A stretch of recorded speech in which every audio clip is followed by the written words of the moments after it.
परिंदों को नहीं दी जाती है तालीम आसमानों की, वो खुद ही तय करते हैं मंजिल आसमानों की।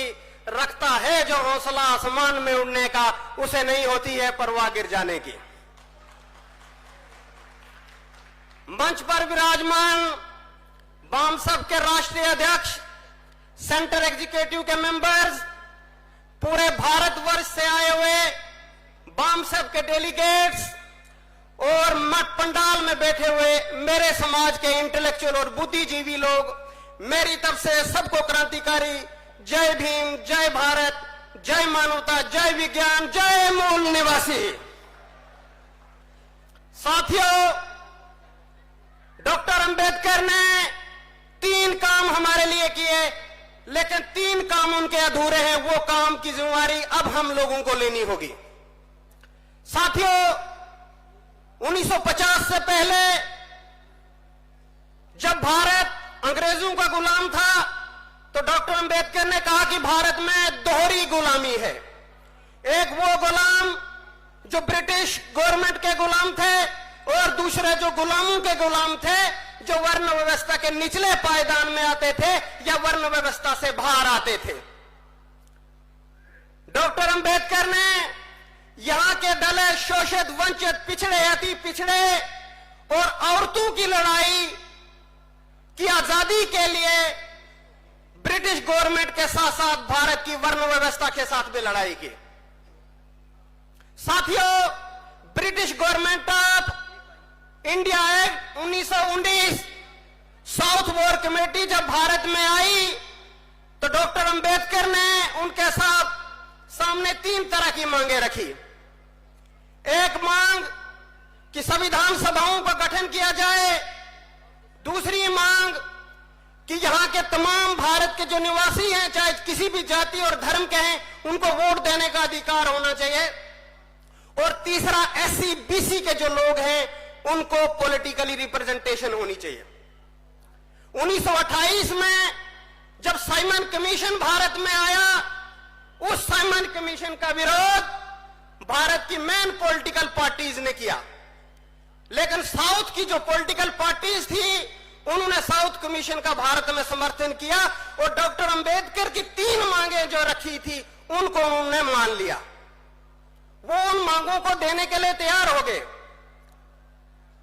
डॉक्टर सविता अंबेडकर अपनी किताब माई लाइफ विद अंबेडकर में लिखती हैं कि भारत के दलित, शोषित, वंचित, पिछड़े, अति पिछड़े लोग को सामाजिक और राजनीतिक अधिकार भारत में नहीं था।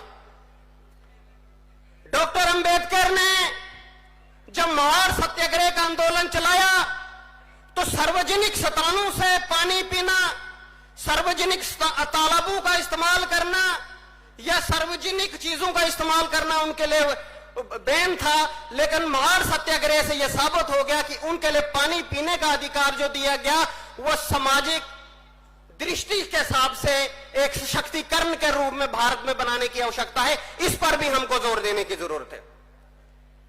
सावरकर इस टाइम में धनंजय खेर लिखते हैं कि सावरकर अनटचेबिलिटी के विरोध थे, लेकिन डॉक्टर अंबेडकर जो सावरकर की विचारधारिक दृष्टि थे उससे सहमत नहीं थे। सावरकर अपनी किताब हिंदुत्व में लिखते हैं कि हिंदू राष्ट्र जो है वो अखंड भारत का स्वरूप है।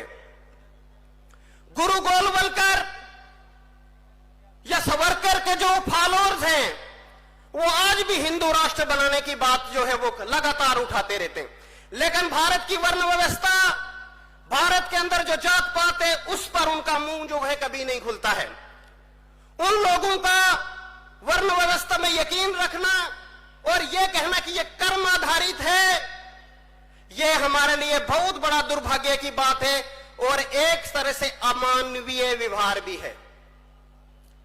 लेकिन जब तक समाज के अंदर जात पात और वर्ण व्यवस्था बनी रहेगी, मनुवादी या जो ब्राह्मणवादी विचारधारा है, ब्राह्मण समाज या जो सिस्टम है उसमें सुधार नहीं हो सकता है, क्योंकि मनुवादी जो विचारधारा है उसके अंदर जिस विचारधारा को, जिस सिस्टम्स को वो लोग मान रहे हैं उसके पीछे जो कारण है वो भारत के श्रुति और स्मृति, वेदा, शास्त्रास, पुराण है।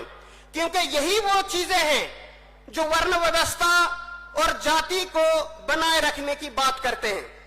और इसके पीछे इन लोगों की धार्मिक पवित्रता, जब तक धार्मिक पवित्रता और रिलीजियस सेंसिटिविटी को खत्म नहीं किया जाएगा तब तक भारत से वर्ण व्यवस्था और जात पात खत्म नहीं हो सकती। ये हमारा पहला काम है कि इन चीजों के ऊपर हम लोगों को अमल करना है और ये हमको खत्म करना होगा। डॉक्टर अंबेडकर को जब संविधान लिखने का मौका मिला, उन्होंने भारत का ऐसा संविधान लिखा जिसमें सब नागरिकों के लिए बराबर की उन्होंने व्यवस्था की। संविधान लिखने के साथ साथ उन्होंने यह भी कहा कि संविधान जो है वो कानूनी परिवर्तन है लेकिन व्यवहारिक परिवर्तन नहीं है।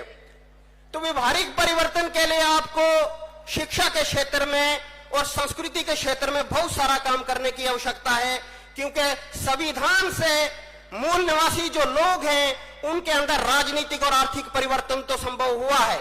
इसी वजह से वो CM, DM, professor, magistrate, doctor, engineer तो बन गए, लेकिन उनके धार्मिक और सामाजिक हैसियत के साथ आज भी उनके साथ जाति, अत्याचार और भेदभाव होता है। इस चीज पर हमको बात करने की आवश्यकता है। इसीलिए आपको कितना दुख है, कितना दर्द है, आपका अपमान दूसरों का सम्मान बन गया है, इस पर आपने बात करने की जरूरत है। और जब तक हम ये इस चीज पर जागेंगे नहीं, क्यों? क्योंकि हमको समझने की आवश्यकता है कि हम किस दिशा में जा रहे हैं, हमने किस और काम करने की आवश्यकता है। इसलिए संविधान जो है भारत के रीढ़ की हड्डी है। अगर ये टूट जाएगी तो एससी, बीसी और रिलीजियस कन्वर्टेड माइनॉरिटी जो है वो विकलांग हो जाएं। इसलिए संविधान ही हमारा धर्म, संविधान ही हमारा कर्म और संविधान ही हमारी पूजा होनी चाहिए, ये मान के हम लोगों को चलना है। हमने अपने बच्चों को अच्छी शिक्षा देकर उनको बेहतर नागरिक बनाना है, क्योंकि समस्याएं हमारी हैं तो संविधान भी हमको ही करना है। हमारा देश और समाज